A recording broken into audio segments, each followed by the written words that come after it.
A partir de agora, você conhecerá a vida e a obra do principal pintor do movimento impressionista, Claude Monet. Se Rodin, nascido no mesmo dia, mês e ano que Monet, é uma mão poderosa, Monet é só um olho. Porém, que olho, afirmou o pintor Cézanne. Outro contemporâneo afirmou: dele se pode dizer que realmente inventou o mar, pois é o único que o compreendeu e o pintou assim, com seus mutantes aspectos, seus movimentos constantes, seus reflexos infinitos e renovados sem cessar, seu cheiro. Claude Oscar Monet nasceu em Paris, em 1840. Passou a infância em Le Havre, uma cidade portuária em plena transformação industrial, para onde seus pais, Adolphe Louise e Justine Monet, mudaram-se em 1845. Os barcos e o mar imprimem as primeiras impressões de infância do pintor.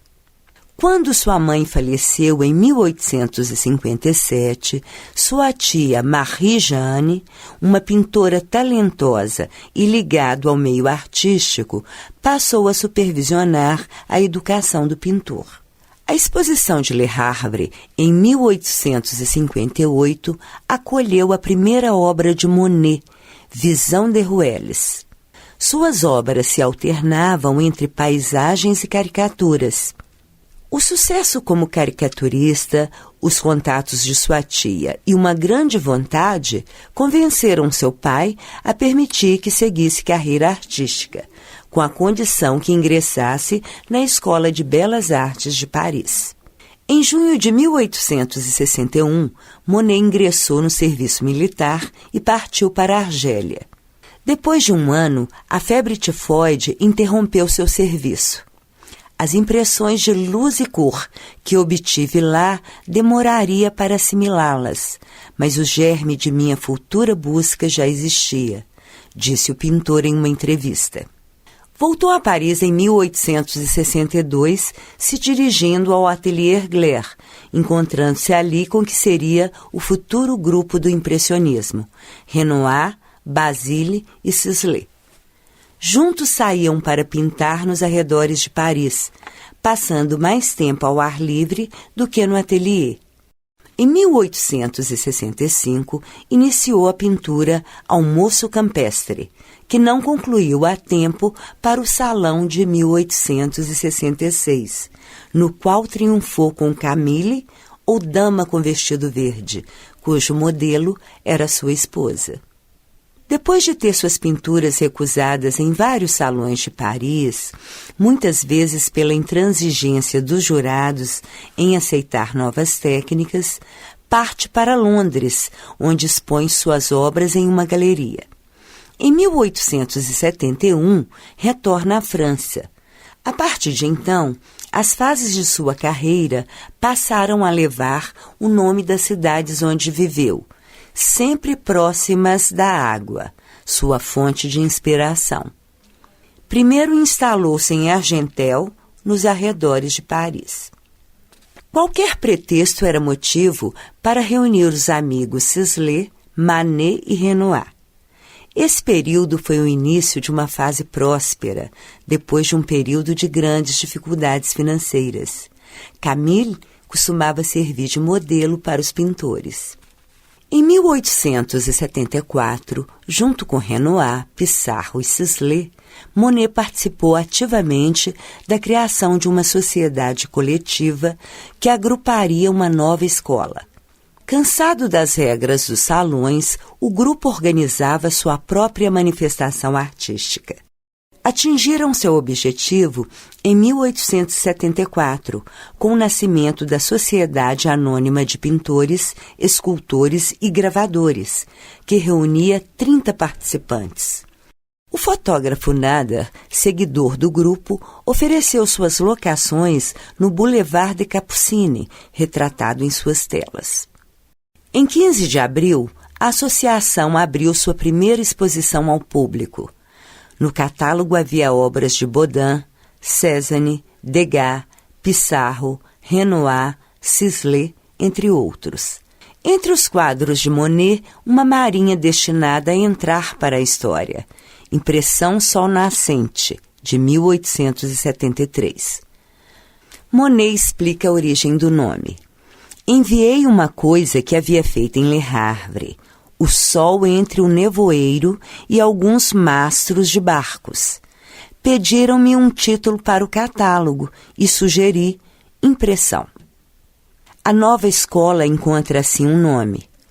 Um crítico achou o título particularmente ridículo e se referiu a todo o grupo de artistas como os impressionistas. Algum tempo depois, o próprio grupo aceitou o nome e, como tal, passaram a ser conhecidos até hoje. É interessante ler algumas notícias da imprensa com que as primeiras exposições impressionistas foram recebidas.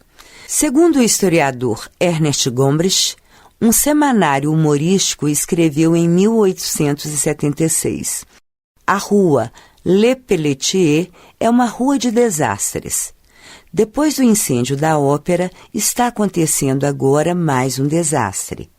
Acaba de ser inaugurada uma exposição na galeria de Ranvel que supostamente contém pinturas. Entrei e meus olhos horrorizados depararam com algo terrível. 5 ou 6 lunáticos, entre eles uma mulher, reuniram-se para exibir suas obras. Vi pessoas sacudindo de riso diante dessas pinturas, mas o meu coração sangrou ao vê-las. Esses pretensos artistas intitulam-se revolucionários, impressionistas. Tomam um pedaço de tela, tinta e pincel, besuntam meia dúzia de manchas sobre ela ao acaso e assinam um nome nessa coisa. É uma manifestação delirante da mesma espécie que leva os internos de Bedlam a apanharem pedras do caminho, imaginando que são diamantes. Sua esposa Camille morreu em setembro de 1879, o que afundou o pintor em uma profunda depressão. Na última homenagem à esposa, Monet imortalizou suas feições na tela Camille em seu leito de morte. Disse Monet: uma vez me encontrava, ao amanhecer, na cabeceira da cama de uma morta que era muito querida. Surpreendi-me ao seguir a sua morte nas sombras do colorido que se depositava em seu rosto.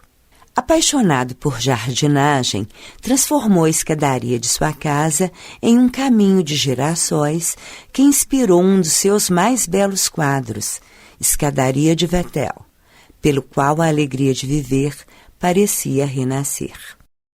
Monet viveu na pobreza durante parte de sua vida, mas por volta de 1880 sua fama se estabelecera.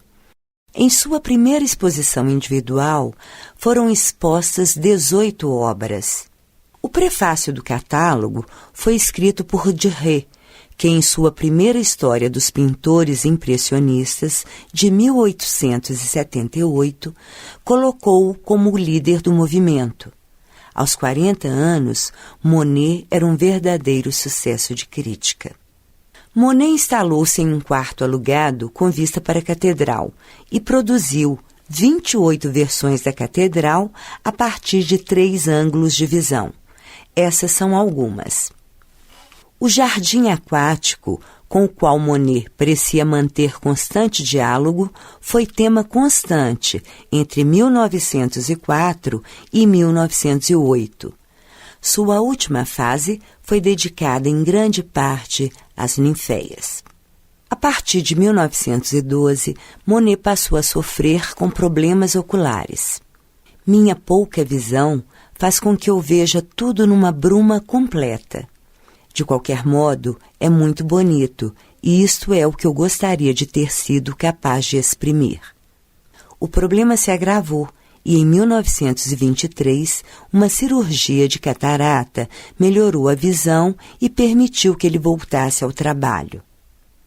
Monet morreu em dezembro de 1926, aos 86 anos.